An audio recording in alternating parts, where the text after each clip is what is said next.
Hello दोस्तों, तो आज फिर से आपके सामने 10 क्वेश्चंस रहने वाले हैं। 10 क्वेश्चंस करके मैंने काफी सारे क्वेश्चंस आपको कराए हैं। तो आज भी मैं आपको 10 क्वेश्चंस कराने वाली हूँ। वीडियो का अंत तक जरूर देखिएगा।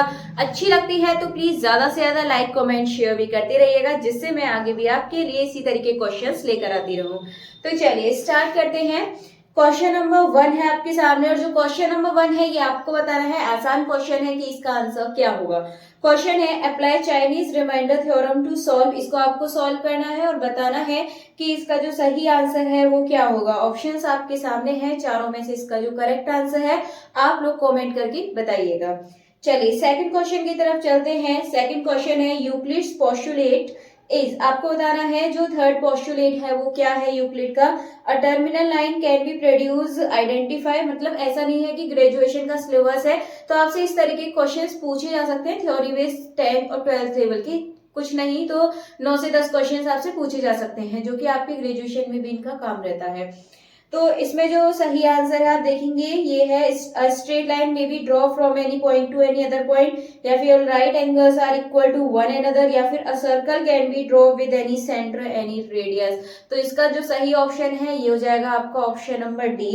अ circle can be draw with any centre any radius. ठीक है, तो इसका सही आंसर हो जाएगा। नेक्स्ट नेक्स्ट आपका क्वेश्चन है the number of real solution of equation. Equation दे रखी है, आपको इसका सॉल्यूशन बताना है। तो ये आपका x square minus 3x plus 2 is equal to 0। इसका सॉल्यूशन बताना है। फैक्टर कीजिए, बहुत अच्छा क्वेश्चन है। एक्स स्क्वायर माइनस इसके फैक्टर हो जाएंगे 2x minus x plus 2 is equal to 0। तो हो जाएगा आपका एक एक्स माइनस 2, एक हो जाएगा आपको यहाँ से मिलेगा x माइनस 1 और दूसरा मिलेगा x माइनस 2। और आपको बताइए किसमें था, मोड में था, इसीलिए हम क्या करेंगे इसकी जो वैल्यू है आपको दो वैल्यू मिलने वाली है। ठीक है, क्योंकि ये मोड में है तो दो वैल्यू मिलेंगी। सेम यहाँ से भी इसकी जो वैल्यू है दो मिलने वाली है। तो इसका जो सही आंसर है ये हो जाएगा आपका ऑप्शन नंबर देखेंगे तो बी, यानी कि 4 इसका सही आंसर है। क्योंकि 1 2 3 4 पॉजिटिव जो होते हैं उनको काउंट करते हैं। अगर आपका इसमें एक नेगेटिव, जैसे मान लीजिए अगर x प्लस 2 है तो फिर ये आप इसको काउंट नहीं करते, सिर्फ और सिर्फ 1 2 इनको काउंट करते, और दोनों ही आपके नेगेटिव में आते हैं। फिर आपको इसमें जीरो सॉल्यूशन बताना था। चलिए, तो इसका ऑप्शन नंबर बी 4 बिल्कुल सही है। नेक्स्ट क्वेश्चन की तरफ बढ़ते हैं। अगला क्वेश्चन है the measure of the central tendency is given by the x coordinate of the point of intersection of the more than ogive and less than ogive is mean, median, mode, या फिर all of the above. तो इसका जो सही answer हो जाएगा आपका option number B, median इसका करेक्ट आंसर है। चलिए नेक्स्ट क्वेश्चन की तरफ बढ़ते हैं। नेक्स्ट है a quadratic polynomial in x leaves remainder. ये रिमाइंडर बचता है आपका यहाँ पे 4 4 एंड 0 बचना चाहिए। पॉइंट्स आपको दे रखे x minus 1, x minus 2, x minus 3। चलिए सिंपली आप यहाँ पर ये जो आपके सामने ऑप्शन है आप इसको ऑप्शन से करने की कोशिश करेंगे। फर्स्ट यदि आप क्वेश्चन देखेंगे, यहाँ पे लिख लेते हैं इस क्वेश्चन को। क्वेश्चन मतलब ऑप्शन देखिए minus 2x square plus 6x plus 3 है। अगर आप यहाँ पर x is equal to 1, x is equal to 2 और x is equal to 3 put करके देखिए कि आपको 4 4 4 0 यहाँ से मिलता है या नहीं मिलता है। तो इसका आंसर क्या होगा आप लोग जरूर बताइए। तो यहाँ पे हम इसे पुट करेंगे x इज इक्वल टू 1 1 करेंगे तो माइनस 2, और ये मिलेगा आपको प्लस 6 प्लस 3। देखिए आपको रिमाइंडर क्या मिला है, 3 में से 2 गया तो 1 एंड 7 मिलेगा, यानी कि हमें 4 मिलना चाहिए था पहला। तो ये ऑप्शन नंबर 1 तो होगा नहीं। ऑप्शन नंबर बी देखते हैं, minus 2x square plus 6x। तो यहाँ पे सबसे पहले आप 1 पुट कीजिए। 1 पुट करने पे 4 मिलना चाहिए, 2 पुट करने पे 4 एंड 3 पुट करने पर 0। तो 1 पुट करने पर यहाँ पे देखते हैं क्या मिलता है, माइनस 2 प्लस 6। तो देखिए 4 मिल रहा है बिल्कुल। अब सेकंड देखते हैं यहाँ पर x माइनस 2, यानी कि x इज इक्वल टू 2 रख के, तो 2 2 जा 4, 4 2 जा माइनस 8 हो जाएगा, एंड यहाँ पे भी हो जाएगा आपका 6 2 जा 12 आपको यहाँ से मिल जाएगा, और ये हो जाएगा आपका 2 2 जा 4, 4 2 जा 8।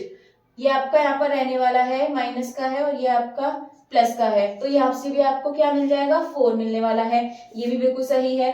अगर आप यहाँ पे 3 पुट करें इसकी जगह तो देखिए क्या मिलेगा, 3 3 जा 9, 9 2 जा 18 एंड 3 6 जा 18। तो देखिए यहाँ पर आपको मिल गया 0। इसका मतलब 1 रखने पे 4, 2 रखने पे 4 एंड 3 रखने पे 0। सिर्फ किस इक्वेशन से आ रहा है आपका ये ऑप्शन नंबर बी से, minus 2x square plus 6x। यहाँ से आपको बिल्कुल सही आंसर मिल रहा है। चलिए नेक्स्ट क्वेश्चन की तरफ बढ़िए। अगला क्वेश्चन है द फॉलोइंग आपके सामने दे रखा है द फॉलोइंग साइमल्टेनियस इक्वेशन आपके सामने है और बोला है will not have a unique solution for के इक्वल टू, यहाँ पर इसका बताया है कि हैव अ यूनिक सॉल्यूशन। तो इसको आप सॉल्व करिए फटाफट से कि इसका जो सही आंसर है वो क्या होगा। एंड लास्ट में अपना जो स्कोर है वो भी आपको बताना है कि 10 में से कितने क्वेश्चन सही हुए थे। तो हम इसको इस तरीके से यहाँ पे लिख लेते हैं इनके कोएफिशिएंट। तो यहाँ ये लिखने के बाद अब सिंपली आप इक्वल्स में 0 पुट कीजिए और सॉल्व करके के की वैल्यू आप यहाँ से निकाल सकते हैं। तो जाएगा 1, ये आपको मिलेगा 2k माइनस 4 3 12, ये मिलेगा -1, ये हो जाएगा k -3 एंड प्लस यहाँ से 1 एंड इसके बाद 4 -2। ठीक है, इतना करने के बाद ये हो जाएगा आपका 2k -12 और -k +3 और 4 में से 2 गया 2 बचेगा, ये आपको यहाँ से मिल गया। देन इसके बाद आप यहाँ से देखिए 2k में से k गया, k मिलेगा -12 और यहाँ पे हो गया 5, 12 में से 5 गए -7 आपके पास बचेगा। तो k = 7, यानी कि जो इसका ऑप्शन नंबर डी है k = 7, ये इसका बिल्कुल सही आंसर हो जाएगा। चलिए आगे बढ़ते हैं नेक्स्ट क्वेश्चन की तरफ। नेक्स्ट है the number of factor and their sum of 360 are. आपको इसमें बताना है नंबर के फैक्टर क्या होंगे एंड इनका सम क्या होगा, ये निकालना है आपको। तो चलिए इसे सॉल्व कर लेते हैं। आपको पता है फैक्टर निकालने के लिए हमें क्या करना पड़ता है। तो नंबर है आपका ये 360, पहले इसके फैक्टर निकाल दीजिए यहाँ पर। तो आपको यहाँ पर इसके जो फैक्टर हैं ये मिलेंगे, ये मिल चुके हैं इसके फैक्टर, यानी कि 2 की पावर में मिला 3, 3 की पावर में 2 एंड 5 की पावर में 1। ये फैक्टर आपको यहाँ से मिल चुके हैं। आपको क्या करना होता है, इनकी जो ये पावर दे रखी है इनमें +1 कीजिए। +1 करने के बाद इनको सॉल्व कर दीजिए। तो आपको मिलेगा 4 × 3 × 2, तो 4 3 जा 12, 12 2 जा 24 आपको यहाँ से मिल गया है। लेकिन यदि आप ऑप्शन में देखेंगे तो 3 ऑप्शन में 24, 2 ऑप्शन में 24 है बी एंड सी में, तो इसका फर्स्ट एंड लास्ट वाला तो ऑप्शन होगा नहीं, बी या सी में से ही एक ऑप्शन है। अब इनका सम निकालते हैं। तो सम के लिए आपको ध्यान रखना है, करना क्या है आपको, जैसे 2 की पावर 3 थी तो आपको पावर 1 बढ़ानी है। आप इस तरीके से लिखिए 2 की पावर 4 -1 एंड यही फिर से लिख दीजिए 2 - 1, फिर यहाँ पर लगाइए मल्टीप्लाई का साइन एंड इसके बाद फिर से कीजिए आप यहाँ पे 3 की पावर 2 है, 1 बढ़ाइए 3 की पावर 3 -1 एंड यहाँ लिख दीजिए 3 -1। इस बार फिर से मल्टीप्लाई कीजिए, 5 की पावर 1 है तो 5 की पावर 2 -1 5 -1। इस तरीके से करने के बाद आप सॉल्व कीजिए। देखिए यहाँ से क्या मिलेगा, 2 की पावर 4 मतलब 16, 16 में से 1 जाएगा तो 15, 2 में से 1 गया तो 1, 3 में से 2 गया 1 गया तो नीचे 2 बचेगा और 3 की पावर 3 यानी कि 27 में से 1 गया तो 26, मल्टीप्लाई 5 में से 1 गया तो 4 एंड 5 की पावर 2 है तो 25 और 1 करेंगे तो 24 आपको यहाँ से मिलने वाला है। इसके बाद आप यहाँ से सॉल्व करिए, 4 से जाएगा 4 6 24 और 2 से चला जाएगा ये 13 टाइम। अब आपके पास है 15 × 13 × 6, इनके आप मल्टीप्लाई कर लीजिए और आंसर देखिए। यहाँ पे देखिए 15 6 90 मल्टीप्लाई 30, 13 का 9 में मल्टीप्लाई करेंगे 117 और 0। तो आप यहाँ से आंसर देखेंगे तो ऑप्शन नंबर बी है 1170, ये इसका बिल्कुल सही आंसर हो जाएगा, जिसमें 24 फैक्टर दे रखा है, 24 आए इसके फैक्टर एंड जो इसका सम है यह है आपका 1170। तो चलिए फिर यहाँ तक आपका हो चुका है। नेक्स्ट क्वेश्चन की तरफ बढ़ते हैं। अगला क्वेश्चन है if a is whole number and p is a prime number then according to Fermat's theorem, यदि a क्या है एक होल नंबर है एंड p क्या है एक प्राइम नंबर है, तो आपको बताना है कौन सा सही है। तो ये होती है a आपका होल नंबर है तो a की पावर b माइनस a, ये आपका किससे डिविजिबल होगा, ये आपका डिविजिबल होगा p से। ठीक है, ध्यान रखना है, ये स्टेटमेंट बोलता है ऐसा। तो इसका जो ऑप्शन नंबर a है इस अकॉर्डिंग देखेंगे a इसकी जगह क्या है 2 रखा हुआ है तो ये आपका p से डिविजिबल होगा। तो इसका मतलब जो इसका ऑप्शन नंबर ए है ये बिल्कुल सही आंसर हो जाएगा। चलिए आगे बढ़ते हैं नेक्स्ट क्वेश्चन की तरफ। अगला क्वेश्चन है आपके इफ आपको यहाँ पर दे रखा है और आपको इसके क्या बताने हैं, फंक्शंस बताने हैं।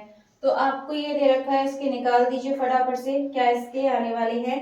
तो आप यहाँ से 92 के करिए, 92 के तरीके से फैक्टर निकालिए। तो यहाँ पे हो जाएगा आपका 2 4 जा 8, 2 6 जा 12, 2 से जाएगा 23 टाइम, 23 से 1 टाइम। तो आपको मिला 2 की पावर 2 और 23 की पावर 1। आपको क्या देखना है यहाँ पर, जो आपकी ये नंबर है 2 और 23। तो आप लिखिए यहाँ पे 92 मल्टीप्लाई 1 माइनस 1 अपॉन, और ये बेस जो है इसके 2, एंड दूसरा है 23, तो 1 माइनस 1 अपॉन 23, तो जाएगा 92 मल्टीप्लाई 2 में से बन गया 1/2 मल्टीप्लाई 23 में से बन गया तो 22 अपॉन 23, 2 से जाएगा आपका ये 11 टाइम, ठीक है, ये आपका 11 टाइम चला गया, और आपका ये 23 से भी चला जाएगा, आपका जाएगा ये 4 टाइम, तो 11 4 का क्या मिलेगा आपको 44, तो इसका जो ऑप्शन नंबर बी है 44 एकदम सही आंसर हो जाएगा। इसके बाद नेक्स्ट है the number of way in which आपको दे रखा है can be resolve into 2 factors which are prime to each other, जो एक दूसरे के ईच अदर मतलब प्राइम नंबर है उनका आपको क्या बताना है यहाँ पर 2 factor which are prime to each other, ठीक है। तो इसका जो आंसर है आप लोगों को कमेंट बॉक्स में बताना होगा कि इसका जो सही आंसर है वो क्या होगा। तो आज मैंने 2 क्वेश्चन आपको करने के लिए दिए हैं, 8 क्वेश्चंस मैंने कराए हैं, तो लास्ट में अपना स्कोर जरूर बताइएगा कि टोटल 10 में से आपके कितने क्वेश्चन सही हुए हैं, कितने क्वेश्चंस आपको आते हैं। बाकी चलिए आज की जो वीडियो है इसको यहीं पर फिनिश करते हैं, मिलते हैं हमारी अगली वीडियो में आगे के न्यू क्वेश्चंस के साथ। अगर आपको वीडियो अच्छी लग रही है तो प्लीज ज्यादा से ज्यादा लाइक कमेंट शेयर कर दीजिएगा।